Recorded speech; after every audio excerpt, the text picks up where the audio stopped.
There is a hidden history that's been deliberately obfuscated from the peoples of the world, and that's why I am on the trail of the Nephilim. The Genesis 6 narrative states that the Nephilim are on the earth in those days and also afterwards. If that's true, can we find evidence that corroborates this? I'm L.A. Marzulli. Join me as we go on the trail of the Nephilim.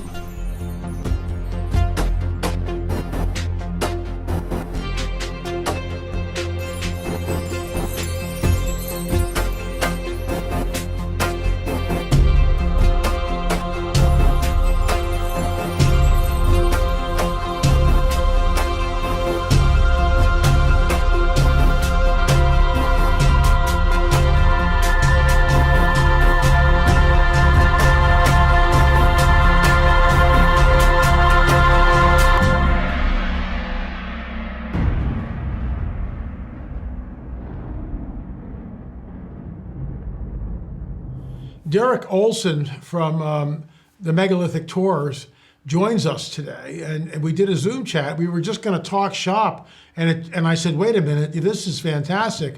Let me hit the record button. So I did, and you'll see that in just a second. But first, a word from our trusted sponsor.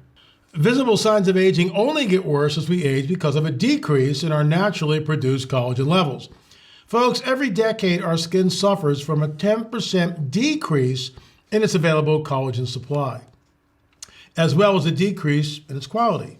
That means you'll have lost, get this now, 30% of collagen your body used to be able to naturally produce by the time you're 45, which is why you have to start supplementing collagen if you want to keep your youthful glow. In the next minute, I'm going to tell you how anyone can reduce visible signs of aging quickly and easily. After years of searching, the closest thing I found to a modern-day fountain of youth, and folks, I take this stuff every day, is called collagen. Collagen rejuvenates and renews your skin from the inside out with 5 supercharged types of collagen your body needs for youthful-looking skin. By boosting your collagen levels with multi-collagen, you'll help restore your skin's elasticity and thickness while reducing the appearance of wrinkles. Try it today, folks, risk-free for 60 days and for up to 51% off by clicking a link in the description box directly below or by visiting www.healthwithla.com. That's www.healthwithla.com. After placing your order, they will deliver straight to your doorstep along with a few added bonuses. It's a great deal. I take the collagen powder every single day. I drink a concoction of it. It tastes good, and you know what? I noticed the difference. I really do. Okay, so let's get into the show. So Derek comes on the record. He's been on the trail like me, and it's just fascinating. And next week, you'll see at the end of the interview between Derek and I that we started talking about a little excursion that we both went on. He actually alerted me to this site, and I went on it about, 15 years ago, something like that, a long time ago. And I've got some pictures of that, and I will show you what that is next week. I'm sort of setting the stage, whetting your appetite, hopefully. Very interesting what it's like being on the trail sometimes. Sometimes you hit pay dirt, like with the Catalina Island 9-foot giant. Other times you come up completely empty-handed. We didn't come up empty-handed, but what we found was not what we were looking for. I'll just leave it at that. So we'll get into that next week. Anyway, here's the interview. John Adams got some clips, some JPEGs of pictures from the articles that we were referring to, which we posted last week. So here's the interview with Derek. So I'm here with Derek Olson, and we are going to be talking about all things elongated skulls. Remember last week, folks, we talked about that cache of elongated skulls found in Iran, and Derek has done a deep dive on it, and he joins us, megalithic.marvels.com. You'll want to check that out for sure. Derek, welcome to the show, and tell us what's going on over there with these cradle headboarded skulls found in here. Right. Hey, LA, it's great to be with you. And I've really enjoyed your research over the years. It's really been an inspiration to me. So cool to be here. Yeah. So this, again, there was a buzz going around. I started to see a couple photos and just hear some archaeological buzz about this, a bunch of old elongated skulls found in Iran. But then you start to do some of the research and follow the rabbit trails from the archaeologist, and one word that they kept using was deformed skulls. So that kind of got me excited. And so, in short, yeah, cache of strange elongated skulls was unearthed on the Zora Plain in southwest Iran. It's an archaeological site known as Tola Chegla Sofla, kind of a weird name there. And according to recent archaeological evidence, the site flourished as old as 4700 BC, these archaeologists say. And considering the size of the residential quarter, the archaeologists were surprised by the number of skeletons found at this site, at least 102 different skeletons. And they go on to surmise that, maybe there's so many dead skeletons found at this site because multiple graves were used over the generations. But they go on to hypothesize that maybe this is due to ritual activities Mm. and almost like they're hinting at right sacrifice or cannibalism. Now, 11 graves in total were located within 3 excavation units. I think they named them A, B, and C. Yeah. And so there was 3 graves in area A, 6 graves in area B, and then there was 1 grave in area C. And when you based on the physical anthropological studies, they say that the buried individuals ranged in age at death between less than 6 years old to more than 40 years old. Wow. So most of them were aged between 30 to 35 years old, with only a few aged more than 40. So a pretty relatively young group overall. Now, here's where it gets interesting. One of the lead archaeologists, I think his name is Abbas Maghadam, he made the following statement, quote, "At Tola Sofla, the concentration of deformed skulls," Mhm. again, keyword deformed, "in grave BG1 is striking," end quote. So they find these 12, what we would call elongated skulls in this one grave alone that they call BG1. And I find it interesting that these archaeologists found the concentration of deformed skulls to be, quote, striking, end quote, right?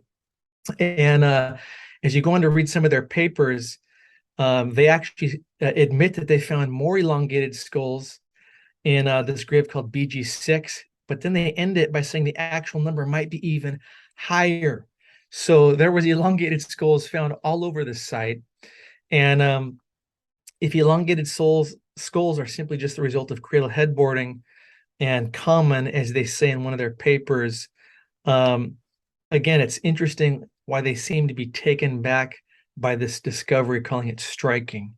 Um, Furthermore, when you kind of read through some of their papers, um, I guess the question I get is why was this grave BG1 full of elongated skulls Right. predominantly, and why weren't they spread kind of evenly throughout the graves? And so that makes me wonder, was this grave, did it mark a bunch of ruling class leaders possibly? Um, and then when you look at the photos, and I can send all these to you, LA, it's really interesting because they right from these archaeologists, they've got several photos you can see of these skulls, and 2 of them, what they call skull number 2 and 4, appear to have more cranial volume than Hmm. normal. They look very similar to the Procus, all the great work you've done. Thank you. They look very close. In fact, I did a comparison side by side with one of the Paracas skulls that you've studied, and I did in comparison to one of these Iran skulls, and you'll see how similar they look. Um, and in doing further research, I found another skull from Iran. It was unearthed at a location called Koga Safid, and it's dated around the 7th millennia BC. Now, this skull, um, kind of like the 2 I just mentioned, number 2 and 4 at this site, again, appear to have much more volume, human skull volume than conventional skulls, and look very similar to the infamous Procus skulls. And this one from Iran, this older one I just referenced, I mean, it's really long, really cone-headed, and I can send you the link with the photo on that. Yeah. So that's kind of the story in a nutshell there. Has anyone turned the skulls over? Because right before we hit the record, we talked about this. And folks, you can see the foramen magnum is right there. And if I put a pen next to it, you can see that the foramen magnum, this hole, the brain hole, which is where the spinal column attaches. You can see that if it's any further back, it's outside the skull. This foramen magnum should be in here someplace. Get my hand out of the way. Should be like right about there in the center of the skull. It's not as pushed all the way to the back. You know, you can cradle board kids to the cows come home, and you can't move the foramen magnum. So we're looking at, and that's why our DNA film, shameless plug, but you know, we have this whole multidiscipline team, and everybody's saying the same thing. Whatever this is, it's got to be genetic. Has anyone turned? Is there any pictures of the bottoms of the skulls that you know of? Not not that I've tracked down yet. I can do further research. I've only seen photos of them kind of top down or the Yeah, side, that's usually what but they know. No one ever thinks to turn the thing over. It's unbelievable. yeah, I'll send you this link now. And I don't know if you can catch this in the chat, but you could, so you can see these pictures I'm referencing, or I just sent that. Yeah, let me look there. Yes, I remember seeing, I saw the article and I saw that skull. That thing is absolutely huge. And what's interesting from what I'm looking at it right now, there is no sagittal suture there at all. Right. Yeah, it's complete absence of a sagittal suture. So it really, really, Right, which makes you think this is definitely a natural, most likely a naturally elongated skull, yeah, yeah. and not due to cradle headboarding. When Yep. you see not only the elongation, but like you said, no sagittal No suture. sagittal Wow. suture. With the grave, what was it? I forget the BG1. okay, BG1. Were there any funerary objects found with the skeletons, or don't you know? Funeral, yes, there was a bunch of let's see here. There was objects found, and they're actually really cool. At first glance, they almost look like they're jade green, but a wide range of findings was there was pottery, stone vessels, metal objects, some small ornaments. Some of them are like, I mean, really brilliant gold looking jewelry. So the archaeologist said that the most interesting feature regarding the grave goods was they found a certain harmony between the diversity of grave goods in terms of type and material and the grave structures. So it's not like they were I guess they seem to be well off, if that makes sense. Or they're being honored for their position, whatever. Right. So we can dismiss that this is not um, a killing field where they're because we saw one in Paracas or in South America in Peru, and we want to thank Brian Forrester because Forrester's work, Brian's work, really put all this on the map. I mean, and Brian and we've been kind of marching down the same path together, and you know, hats off to Brian. But Senior Juan took us to this one place. It was in a high place, and it was a mass grave. We counted 60 skulls, all which had severe trauma to the left side of the skull, which means someone took a war club and smashed the skulls. There were no funerary objects at all.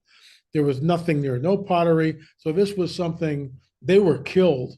This was something it was very, very intense to be there. But from what you're saying, that's not the case here. They were buried with honor. That's the difference because there's funerary objects in there, buried with honor. What about the skeletons? Did anyone bother to count the fingers yet? Great question. No, I haven't found any indication of counting the fingers. But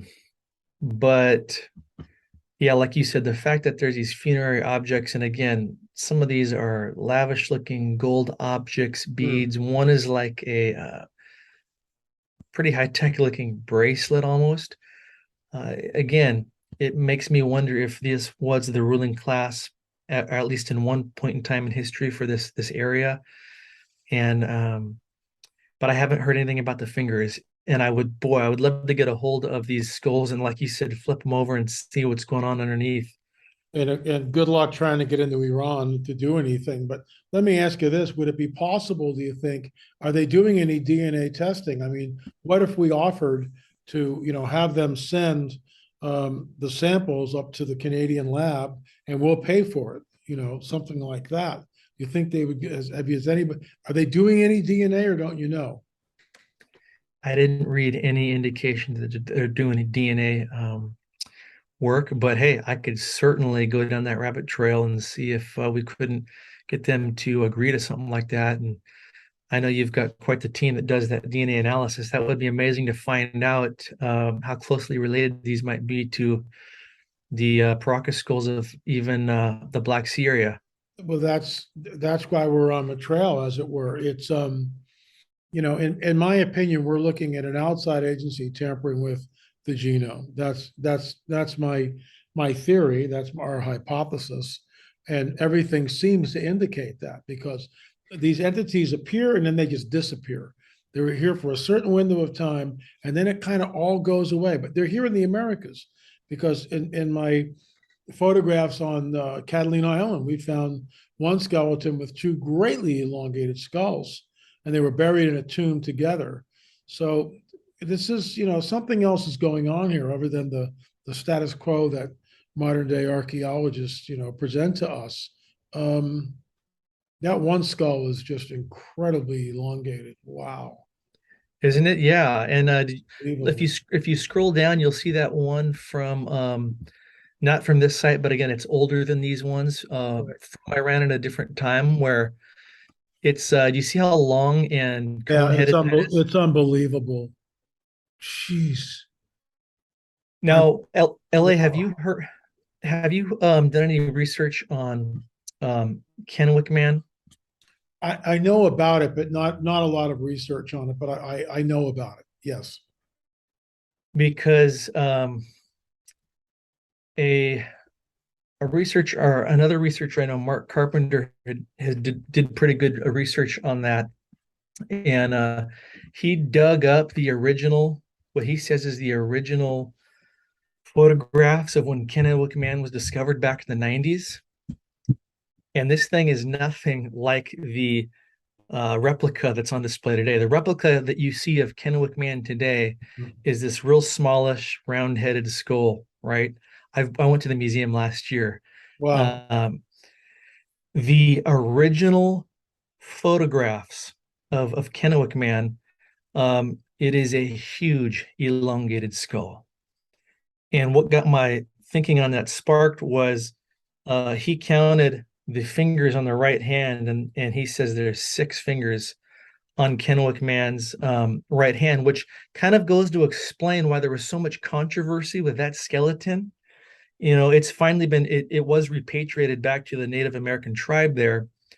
But again, the scientists themselves, many, who did the original excavations, said this thing was not Native American. Yeah. Well, this is my wheelhouse, and this is what we talk about. And what's amazing is that mainstream academia, the scientific community, they obfuscate the truth. I mean, I'm gonna show you something. This was taken out on Catalina Island years ago, and this was the basis of the book, on the trail of a Nephilim. And what was incredible about it was, let me get here. Maybe it's good to go to the yeah, if I don't come, yeah, here we go. I'm at it. So this was the picture that we that I found in the Catalina Museum. And I show this to my audience is very familiar with it. That's the original picture. There's Ralph Glidden standing in a recently excavated grave. But where it goes off the charts to the discussion, what we're talking about. So Richard Shaw and I go back there about 6 months after, and this is the elongated skulls I was telling you about on Catalina Island. And Yeah, so that photograph of the one on the ground is it's huge. striking. Yeah, and this is the one in the grave, and this is the one in Peru, Wow. right? So there's the one in the grave. You tell me what the difference is. And it's just like, so people go, well, the scientific community, I mean, they wouldn't do stuff like that. I mean, come on now. And we say, let me see if I can find what I'm looking for here. Here it is. So we go back to the museum, Richard Shaw and I, This is the picture that they have. What's wrong with it? No They've cropped, skeleton. they've cropped the giant out of the picture. They've cropped the giant out of the picture. Wow. Yeah, I'm not making this up. So when you tell me, and this is the first I've ever heard about that with Kennewick Man, this is the way the game is played. If it doesn't fit the narrative, and folks, this isn't fake news. This is, I just showed you pictures here. We're not making this stuff up. And it'd be actually great to get the original report with Kennewick, and that's why it was scrubbed, because it goes against the prevailing paradigm in scientific community and academia, and they just can't have that because it opens up a whole other world. And right now they've got a nice little bow about everything. This is how it all came down. Shut up and go away. What Hugh Newman did a quote on that in one of his interviews, that it's mostly a mop up. If you discover anything new, it's completely swept under the rug. And you may actually ruin your career as Right. an academic by going up against the flow, as it were. So Yeah, unbelievable. I was in I'll say this, I was in Egypt this last February, and it was incredible to go into the Cairo Museum, or the I think they call it the Egyptian Museum in Cairo, and see the whole display there dedicated to Akhenaten. Oh my God, And there when it you is. start when you start going down that rabbit trail, Yeah, I mean, you almost have to wonder, was this some type of Nephilim hybrid that took power? Because he immediately went to war with the priests of Ra, because they worship right. many gods, and he just wanted worship to One one God, god. right. And this guy has all these strange features, but what was really striking was, his wife Nefertiti as well, I think, is depicted with elongated skulls. Yes. He is. But then when you look at their six daughters, and there's busts, the original busts of them, granite busts in the museum, they had huge elongated skulls. And I could send you pictures of those I too. love, I won't go to Egypt because I just don't trust it. I just don't. And that's my problem. I mean, I know people like yourself go in and out of there. Brian Forrester goes in every year. Nobody has a problem. I've a good friend of mine who's an Israeli, Aaron Lipkin, goes there. So apparently it's pretty user friendly, but it's just then you hear the horror story of the one tourist that says something or writes a text or whatever, and the secret police come and they're carted off, and it's just like So I'm real paranoid about going into there. I'd love to see those pictures from the museum. Look, I say this and I'll say it, here, but because this will be here tomorrow on our alma trail of Nephilim, there is a hidden history that has been deliberately obfuscated from the peoples of the world. I mean, there's no doubt about it. There's absolutely no doubt. And hats off to researchers like yourself, who are probing, pushing against the accepted narrative and going, wait a minute, something isn't jibing here. So yeah, that's just it's just fantastic information. Yeah, I just sent you that photo of the busts of Akhenaten's daughters. Yeah, I'm looking right now. Oh my gosh. Oh wow. Oh my gosh, look at that. Nothing to see here. It's totally normal. Yeah, and there's six of them, and they all look like that. Even when you see the depictions, with hieroglyphs in the temples, this family had strange features. Some would say serpentine, really. Yeah. Akhenaten himself had these really high cheekbones and almost a slit for eyes. Yeah, I've seen the pics. I've seen it's that one where he's sitting there and he's looking really odd shaped. And you have, Akhenaten here and then Nefertiti and then the kids, on the lap and everything. They all look really weird. They don't look human. They look, dare I say, alien, but they do. They don't look like, Homo sapiens sapiens as we know them now. There's a whole, and isn't it interesting that he reigns for a period of time and then they just wipe everything out. They wipe it, they chisel all his names, they just get rid of this guy. I mean, it really makes you wonder, what's going on. Right. And that's why you kind of have to ask, yeah, why did they do that? Why did they do that? Um, Well, he what's the seriously challenged the establishment, and he has these strange features. And so, and then there's so much confusion about his body and where Nefertiti's body as well ended up. And so I kind of think there's a cover up of their bodies and all that stuff. But I do too. Look, it's, I mean, I've heard it over and over and over and over again from different people who come on the record. They were in a place, they discovered something, guys came in, they shut the site down, they took everything, they confiscated their phone. I mean, it's the same story, endlessly repeated. It's global, it's everywhere. If you find something, you got to be real careful, because the powers that be will swoop down and take and confiscate it. That's it. Make you sign a non-disclosure agreement or threaten you or do something like that. And it's happening here. It's happened here in the Americas over and over and over again. I've had people call me up firsthand, not secondhand, firsthand information. I'll just give you one example. This guy's on an oil rig, and they're in West Virginia, and they're in this holler. West Virginia's got these like hills, and it's like a little valley. So it's not a big mountain range. It's just these little hills with you can get lost in there real quickly. So they're going in there with pickup trucks and stuff that were going to erect one of the, basically drill down in this one holler. And they go in with a bulldozer because there's not enough room to park and move the vehicles around. So the dozer's in there. There's like this berm. The dozer starts going into the berm and moving dirt around. All of a sudden, this huge skull comes tumbling out of the berm. Whole job is shut down. All these workers go over with the cell phones. They start snapping pictures, right? So the next morning, they all come to work. Whole site is completely shut down. There's black SUVs, antennas. There's a tent or a canopy thing over the site. They're met with armed guards who escort them. And when you have your cell phone, they have to sign documents. The pictures on the cell phone, are deleted automatically by, okay, let me see your pictures, delete, delete, delete, delete. And this guy finally went public with it. It's probably 20 years ago that this happened. But this is modernity. This is just like the picture I showed you from the museum. Why did they crop the giant out of the picture?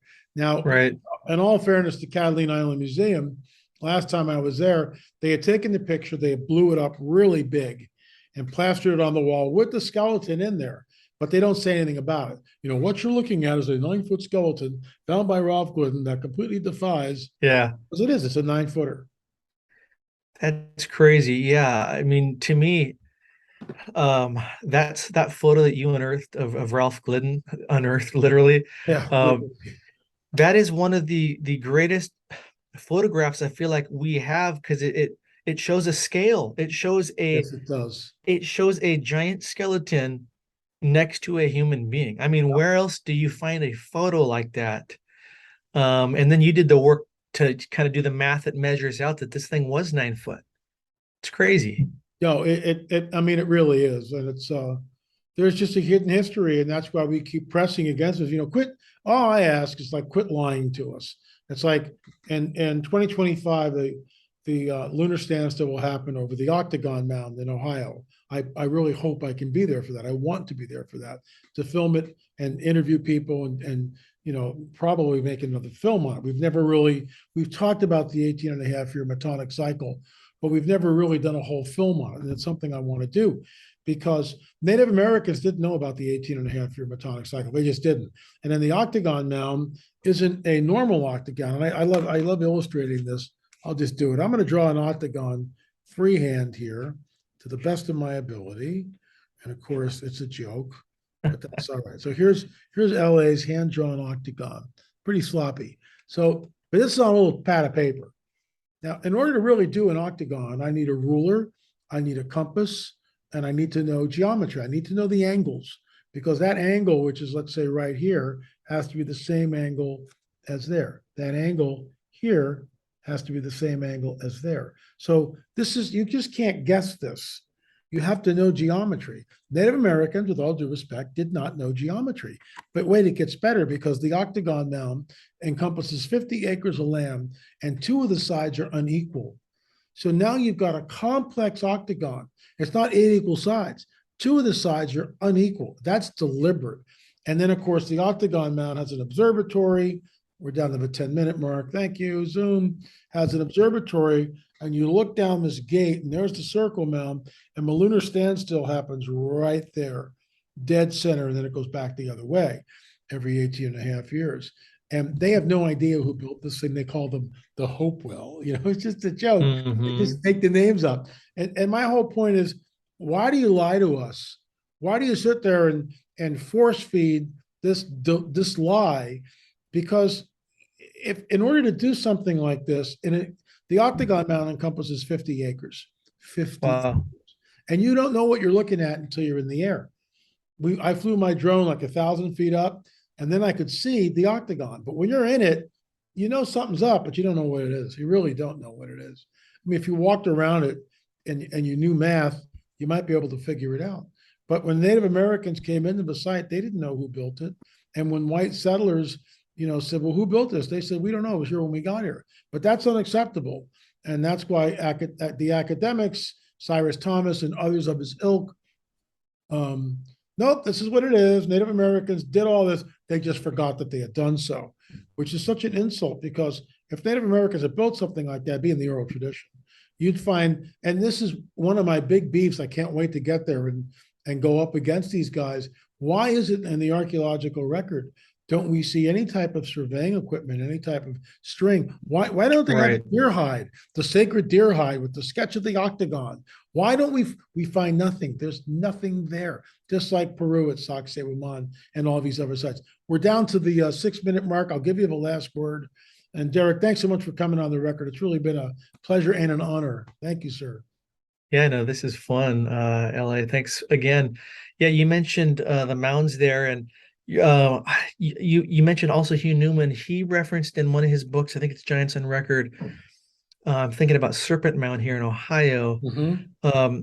So just prior to 1891, there was Professor Frederick Ward Putnam. He did all the known excavation work at Serpent Mound. And Hugh details how he opened up one of the burial mounds on the property of the Great Serpent Mound and unearthed, according to that guy, a foot long, 5 foot wide grave where skull fragments inside had twice the usual thickness.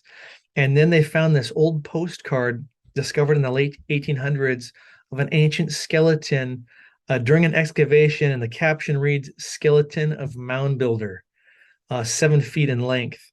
But you can see that its legs are cut off, so maybe it was over 8 feet. Exactly. But that's crazy to me that even there at Serpent Mound, there's possible excavations of giant skeletons happening. And there was a cave.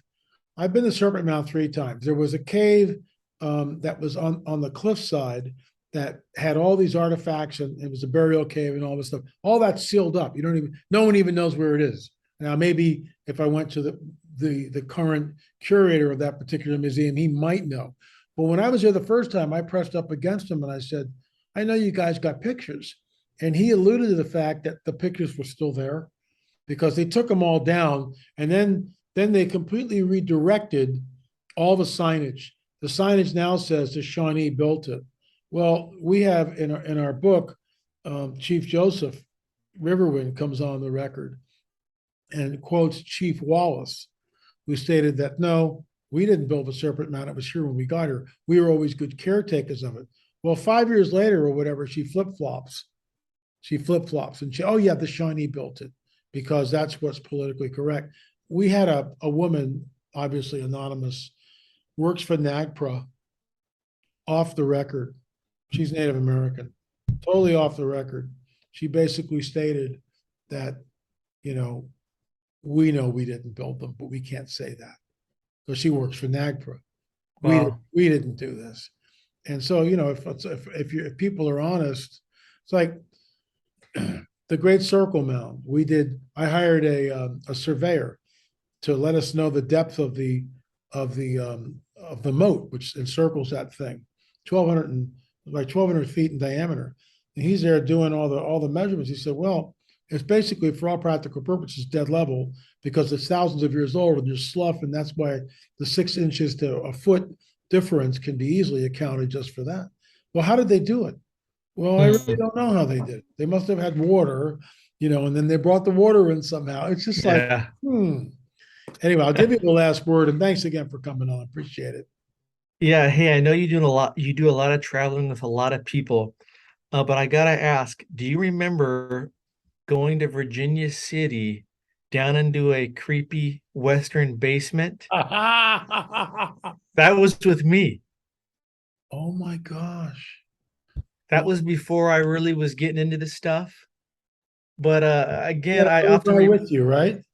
yeah, I picked you up at the airport in Sacramento, I believe, and we drove to Virginia Oh, City because we yes. had this lead on this giant skeleton. Yes, yes, And yes. that was crazy. Derek, thank you for reminding me. Wow, how cool is that? You know, I've got those pictures pulled up on my laptop, and I was going to show the folks what a wild goose chase is. You just led me into next week's show. So I will show them that, and without giving away the punchline, but I'll show them that. Yeah. That was right. Wasn't that amazing going down those steps? And it's Oh, I like mean, at a yeah, goose. just the descent alone down those steps into history, into the cowboy age was incredible Was seeing incredible. relics and antiques from a bygone age, but then the prospect that there's something else down here. And I'll never forget when I climbed up that ladder and I slid back the trap door. And I'll just we'll Yeah. just we'll just leave it hanging till next Tuesday, folks. Yeah. Oh, Anyway, that was a fun and crazy memory. But yeah, I just wanted to see if you remember that because that vividly. was I just didn't put it together. Now I do. yeah, cool. Wow. Wow. Well, yeah, thanks again. And Thank you. yeah, if you end up getting a link of this after you posted all of your stuff, I might be able to post some of this on my channels too. Let's do it. Absolutely. I'll send you the link. Thanks so much for coming on the record. Really cool. Thank you. Thanks, God bless LA. you, sir. So what's amazing is that, and we're going to reach out to the archaeologists in Iran and see if they are doing any DNA testing or if they want to do, and we'll pick up the bill for that. We want to know. We also want to know what the foramen magnum looks like, where the spinal column attaches to uh, the bottom of the skull. And a normal human being, Homo sapiens sapiens, it's in the middle, so you've got balance. Well, in the Paracasculus, it's all the way in the back, which may necessitate a longer neck. That's conjecture on our part. We talk about that in our DNA film, which is number 6. If you haven't seen that, folks, what are you waiting for? Tens of thousands of dollars went into the making of that. What I mean by that is it cost a lot of money for us to go down numerous times to Peru and get the samples and then test all the samples. There were 58 samples. So, it adds up. And I just want to thank our benefactors. They choose to remain anonymous, but without them, that wouldn't have been possible. It does rewrite history, the DNA report, in my opinion. But of course, academics and the scientific community really don't care about that because it rocks the boat, and no one wants to rock the boat. So it's at the point now where I'm discriminated against, and I'm just saying this. This is a fact. They call what I do pseudoscience. So let me get this straight. I have a hypothesis. I try to test that hypothesis, and somehow that's pseudoscience. No, it's not. But that's how the game is played, and I understand it. In the meantime, we keep hand on the plow and we keep moving forward. I want to thank Derek Olson for coming on the record and sharing with us his knowledge, and I'm sure we'll be seeing more of him in the upcoming months. Anyway, folks, you can get the UFO film. It's now on our streaming site, which is streaming.lamarzulli.net. Streaming.lamarzulli.net. You can download, have instant gratification by watching number 3. Number 4 is in post-production. I would ask that you would support us by getting the films. More importantly, you have to understand that when you watch these, you will no longer be deceived. I was on a show yesterday, and this gentleman was in the chat room. I won't mention his name, and he was going on and on, basically calling what I was saying blasphemous. And because angels, can't procreate and they don't have sex, blah, blah, blah. And I just pointed him out to Genesis 3:15. Then what are we looking at? The offspring, the seed of the dragon, will be at enmity, at war with the offspring, the seed of the woman. Well, that's the seed war right there. And that's the problem. Most Christians don't understand what the seed war is. We refer to that numerous times throughout the production, all three films, and we'll be obviously referencing that in number 4. And then I asked him the question, well, what does it mean in the book of Daniel when it said, their seed will mingle with the seed of men, but they shall not cleave to them? Can't be the seed of men. So whose seed are we talking about? So, ignorance and arrogance, as I said yesterday on the show, is a very deadly combination.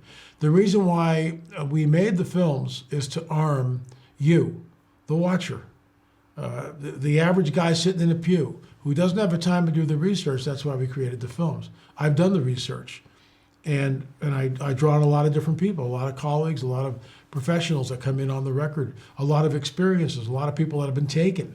Wait till you see number 4. It's incredibly visceral. So by supporting us, you keep us alive. You keep us doing what we're doing. And I just want to thank you ahead of time. Anyway, folks, tomorrow we'll be doing our UFO update. I think you'll find that interesting. They're real burgeoning and not going away. But in the meantime, folks, remember, there is a hidden history that's been deliberately obfuscated from the peoples of the world. And that's why I am on the trail of the Nephilim. Thanks so much for watching.